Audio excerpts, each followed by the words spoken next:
So ito po yung aking i-share about po sa aking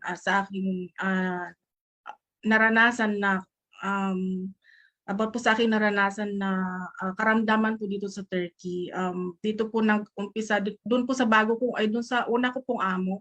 Um, uh, bago po ako nag-undergo ng colonoscopy at saka endoscopy, ang una po nangyari sa akin, uh, tuwing kakain po ako, everytime po nakakain po, everytime po nakakain po ako, sumasakit po talaga yung sikmura ko, as in, ang sakit po niya talaga. Tapos minsan po parang ang sikip ng paghinga ko pagka yung kumakain ako pa. Tapos lagi po akong bloated.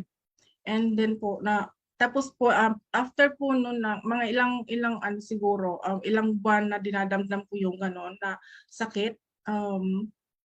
Isang umaga po, pagpunta ko po ng CR kasi magtututbrush po ako. Siyempre pasintabi na lang po nagdura po ako dun sa may lababo, and then may dugo po na lumabas.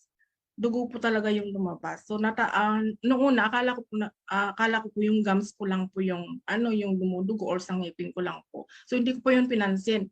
And then the next morning po, ganun po ulit. Hanggang sa araw-araw po ganun, may lumalabas po na dugo. So doon na po ako na tinabahan. So nagsabi na po talaga ako sa amo ko na may na tuwing umaga po may pagdura ko meron talaga siyang dugo. So ang ginawa po ng amo ko, pina-check up niya po ako agad, tapos agad-agad po ipina-schedule po nila ako ng colonoscopy at saka endoscopy. Bakit po may kasama po yung colonoscopy? Kasi po yung mother ko po dati may colon cancer po siya. So ang po ng amo ko, kasi isa po siyang doktor, sabi niya baka sa bituka ko daw dahil po sa bituka ko nanggagaling yung dugo. So ang ano po niya, pina-colonoscopy din po niya ako. So nung na-colonoscopy po ako, nabubulol po ako, may nakita po silang mga polyps, na malilit na polyps sa loob po ng aking bituka. So kinat po nila yon, tapos pina-biopsy po. Thanks God po, yung biopsy ko po ay wala naman po silang nakita na sign ng cancer. So ang nagiging normal naman po yung resulta ng aking colonoscopy.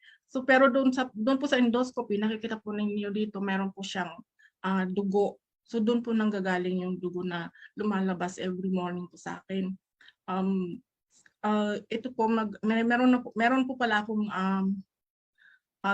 gastritis, yung gastric ulcer po. Yun po yung dahilan kung bakit po sumasakit lagi yung sikmura ko, tapos may lumalabas na dugo. So hindi pa naman po grabe, pero ayun na nga, after po ng endoscopy, sabi po ng amo ko sa akin, wala silang binigay po na gamot na inumin ko, pero pinatigil po ako sa lahat, sa coffee, sa soft drinks, sa lahat po ng mga sweet. Binawal po sa akin yung mga yon. So hindi na po talaga ako nagkape, tinigil ko po talaga yon.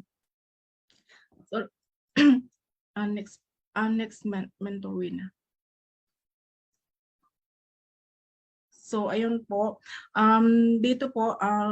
dito po meron po akong dalawang friend dito. Sila po yung dalawang nagtiwala sa akin dito sa Turkey na nag-join din po sa ating napakagandang opportunity. So ito pong picture namin na to, dito po yung first time namin na nakatanggap ng product ng barley dito sa Turkey po. Ang totoo po, ang hirap po magpadala dito ng barley dito po sa Turkey, kasi sobrang napaka-stricto po yung government dito, tsaka yung custom po nila. Hindi po basta-basta makapagpadala ng barley. Yung bansa po ng Turkey masyado po silang stricto. So ang ginawa po namin, para po makatikim po kami ng ating amazing barley, ating amazing product, ang ginawa po namin, may umuwi po kasi na friend ng aking kaibigan, yung isang mentor po na nagtiwala sa akin, may umuwi. Tapos ang ginawa po ni Mentor Gerald, nagpadala po siya ng product doon sa friend namin na yun. Tapos siya po yung nagdala dito sa amin. So hindi naman po kami pwede magpadala ng sobrang dami, kasi baka po ma-hold doon sa custom. So konti lang po yung pinadala. After po nun, nung dumating po, syempre napakasaya po namin nung dumating dito yung barley, kasi ang hirap po talagang ipadala, eh. So, ang tuwang-tuwa kami, yan yung picture talaga kami nung dumating. So, uminom talaga kami agad ng barley. So, dito po sa ano, after po nun, continuous na po yung pag-inom po ng barley. Everyday everyday na po talaga yung pag-inom po ng barley.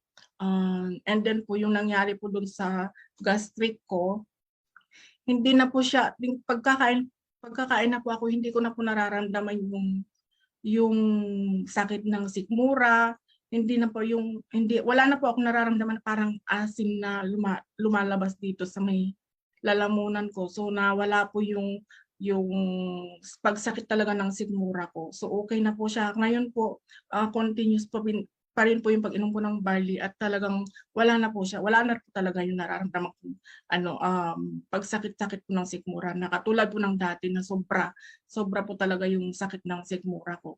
Alam po ng mga friend ko yan kasi hindi po talaga ako makakain ng maayos kasi talaga ang sakit talaga. Ginagawa ko po noon, naglalagay po ako ng mainit na tubig sa bote tapos yun po yung pinanghihilot ko sa sikmura ko para lang mabawasan yung sakit. And then po, meron pa po akong isang testimony na yung ulo ko po, sobra po siyang sakit. Sobra po siyang sakit tapos everyday po yan halos ganun po yung nangyayari. So sa dalawang pain reliever po na ginagawa ko na pag-inom ng gamot para lang makatanggal po sa sakit ng ulo ko. Ngayon po nawala na po yun. Hindi na po siya sumasakit, hindi na po sasakit man siguro yung pag darating po yung period ko, ganun lang po. Pero yung halos araw-araw po sumasakit, wala na din po yun. So hindi ko po alam kung migraine ba yun or ano. Ganun po yung nangyayari. Kasi minsan po nagsusuka ako nun ng dahil sa sobrang sakit ng ulo din po. Ngayon nawala na din po yun. So ayun, next na mentor, Wina. Sorry po, mabilis po ba yung pagsasalita ko? Medyo kabado po kasi. Ito po, ito po yung aking hipag. Shinare ko po sa kanya itong ating amazing barley. Siya po may maintenance na po siya ng high blood, mataas po yung high blood niya, may cholesterol, mataas ang sugar, meron siyang fatty liver, at meron din po siyang sinus problem. So siya po, nung una pong inoperan ko siya ng product natin, sabi po niya, ayaw ko yan kasi ang pait niyan, sabi niya. Pero nakakatawa po kasi hindi pa po niya natitikman yung product na yun. Hindi pa po niya natitikman ng barley, pero sabi niya sa akin agad, mapait daw. No, tapos po nung meron time na kailangan niyang ano ba yun, medical. So kailangan niya. So nahihiya man siguro pero nagsabi siya sa akin na pwede mo ba ako pwede mo ba akong orderan ng barley kasi subukan ko lang, sabi niya gano'n. So ang ginawa ko, inorderan ko siya agad ng 6 boxes na barley po, and then uminom po siya ng barley twice a day. So umaga po tsaka gabi, and then yung after within 1 month po yung pag-inom niya. So after 1 month po nagpa-check po siya ulit, ay test po siya ulit sa laboratory, and then nagulat po yung doktor kasi lahat po ng kanyang laboratory test nagiging normal na po. So pinatigil po sa kanya yung kanyang maintenance. So ganun po kaganda. So grabe po yung pasasalamat niya talaga. Tapos yung sa sinus po niya, na-opera na po siya sa ilong dati dahil po sa sinus niya. And then bumalik po ulit, and then may tumubo pa pong polyps doon sa may loob. So hirap na hirap siyang huminga. Sabi niya nahihirapan na huminga. Pero nung umiinom na po siya ng barley, nawala po yung polyps doon sa ilong. So ngayon okay na po siya. So thanks God po talaga. So isinama ko po sa sharing ko kasi napakaganda po itong share niya na ito pong testimony niya na nangyari po. So ayun, next na po, Mentor Wina. Ayan, ito po yung aking panganay na anak. Siya po, nagkaroon din po siya dati ng karamdaman sa baga po. So habang naggagamot po siya, pinainom ko rin po siya ng barley para po yung sa agad-agad na kagalingan niya. So ngayon po, tuwing may nararamdaman na siya, agad siya umiinom po ng barley. So ganun po yung kaganda ng epekto ng barley sa aking anak.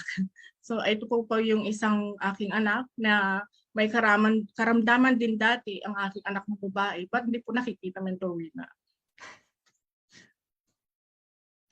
Ayan, ayan, ito po yung aking anak, yung ating host kanina, siya po yung aking anak, si Mentor Rina.